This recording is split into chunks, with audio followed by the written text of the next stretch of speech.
نبی آخر الزمان والضحا دے مکڑے والے، علم نشرح دے سینے والے، مزمل دی کملی والے، تاجدار عرب و عجم، فخر آدم و بنی آدم، شفیع المذنبین، انیس الغریبین،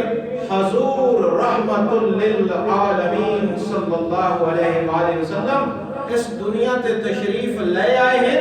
تے تو انہاں دا کلمہ پڑھ تے مسلمان ہو جاسی، تو انہاں دی غلامی میں چلا جاسی۔ اے اس خواب دی تعبیر ہے۔ جس نے خواب دی تعبیر سنی نا تے دل وچ خیال پیدا ہو گیا، یار ویکھا تا صحیح وہ نبی ہے کیڑا؟ آپ اس وقت ملک شام وچ آئے،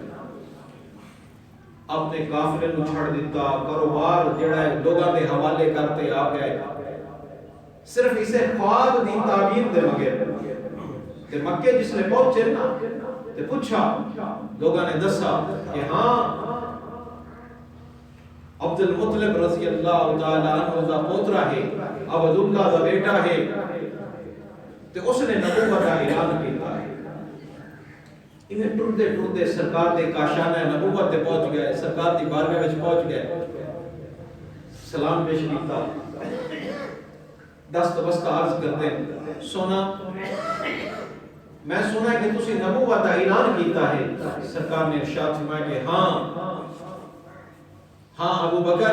انی رسول اللہ علیکم جمیعا، مینوں میرے رب نے نبوت عطا فرمائی ہے۔